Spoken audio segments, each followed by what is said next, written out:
I've never seen a mosh pit in a museum before.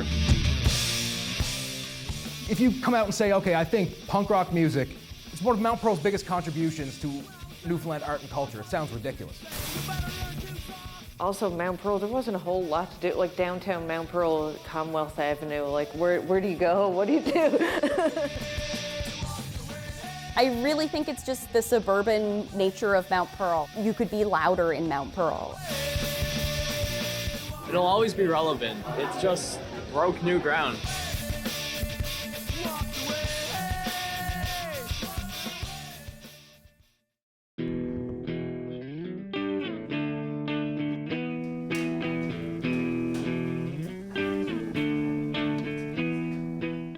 Hi, my name is Elsa Sims. I am the museum manager here at Admiralty House Communications Museum.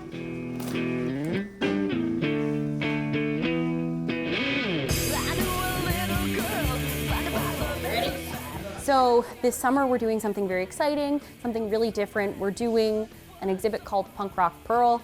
It's about Mount Pearl's impact on the larger, I guess, Newfoundland punk scene. It's about youth culture. It is truly about youth culture. It's about youth effort, energy.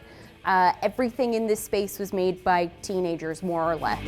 I was so insecure, made me think I was a whore. You told me what to take, then you take no more.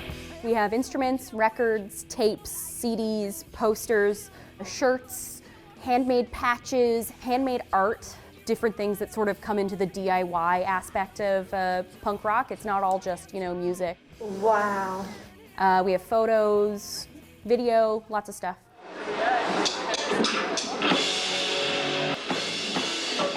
The story of Punk Rock Pearl and punk rock in Mount Pearl in general is just about what kids can accomplish. The bands that came from Mount Pearl and the kids that came from Mount Pearl kept the alternative music scene alive in St. John's for decades.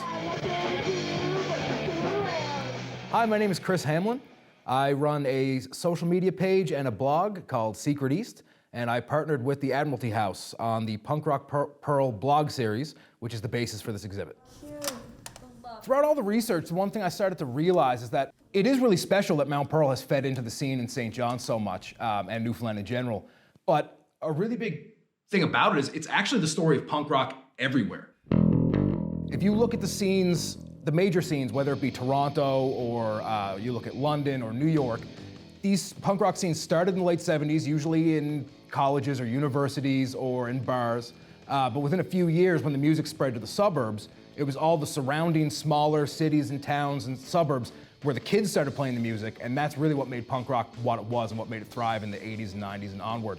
And Mount Pearl is just a really good example of that. It's where the young families were, especially in the 80s, 90s, 2000s. It's where a lot of young people lived in really close proximity, and they didn't have much else to do but make their own fun.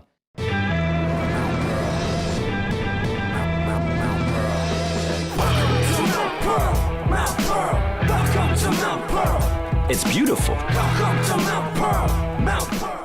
I think Mount Pearl is most certainly known for the Frosty Festival. Sports are huge in Mount Pearl. Soap works for your bubble bath. 37 miles of trail. Part of this exhibit was sort of like taking the emphasis off of sports because this was such a big thing here, and I just want to show a different kind of youth culture that was able to achieve similar or equally as important things. 1, 2, 3, 4.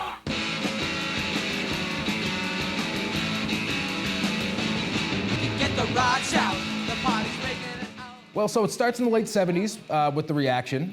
The Slime and The Reaction, they played at MUN, they played the bar circuit. But you see in the 80s hardcore movement becomes more about all ages. It becomes more about young people and about kids. The shows started to be put off at alternative venues, not bars, where everyone would let them book. You had Age of Majority, were the first all Mount Pearl hardcore band. Bands like Good to Go and Hung Up and Plan 13 and The Farts and Dump. I Was a Skywalker and Clocked In. They were mostly playing their shows in St. John's, but they were all teenagers who were hanging out and growing up in Mount Pearl.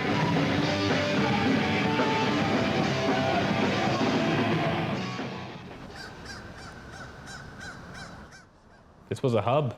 Riverdale Tennis Club. There's countless shows that I've seen here that they were unreal and super fun. How did a tennis club in St. John's become a big venue for punk bands from Mount Pearl? I have no idea, but I remember being floored hearing about it. They let people rent the place. It was a place to have all ages shows. Like, then bar shows weren't as big of a thing because everybody was young teenagers playing, so we needed somewhere that everybody could play. And I guess they let us do it, and we kept doing it. You know, punk for me, you know, what drew me to it was, I guess, what they spoke about, like what the band spoke about in their lyrics, and you know how they conveyed their message. It was always, it was a weird family. It was kind of a grungy, sweaty family, but we related to each other on that level. The music was definitely the first thing I was drawn to, and obviously some of the anti-establishment ideas. Being an angsty teenager, that was all very, very appealing. As a young person, you're kind of taught to act a certain way and to fit into a certain mold, and punk rock was tangent to that. It was critical thinking, it was thinking outside the box, it was questioning things and finding like-minded people like that. It was a really cool scene. Do you still feel that way? Still feel like a punk at heart? At heart, yeah. Well, I definitely feel like one when I'm bombing around in my Civic with the windows down, blasting punk rock, when the old lady next to me gives me a dirty look, but you know, it's a bit more respect to it now. I tend to turn it down at a red light. Some people now, as they're adults and they've grown up and they have jobs and whatever else, a lot of people just don't think what they did was important. And in some cases, it might have been something that like they were kind of embarrassed about. Like, oh, I played in this like sloppy band who wrote songs that I may not stand by now. I was a kid. But when they see it kind of in the broader picture, they're like, actually, I did something pretty cool. Or I was part of something that was kind of important. Doing just like history exhibits over and over and over is fun and important for sure, but I think that it's really important to make people be able to see themselves in the space. So this really reaches a community that the museum would never have reached.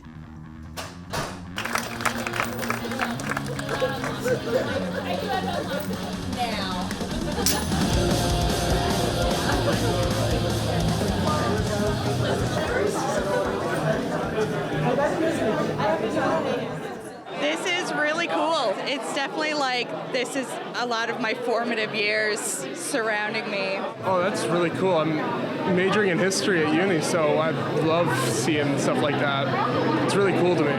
I'm definitely inspired. It brings me back. I was saying bands like Common Name and the Molotov Smile and The Killing. I must have these t-shirts at home from when I was 15. To see this collected in such a tasteful and meaningful way that makes me feel something. It's been so long since I've felt something, and to be in this environment, it's like coming home.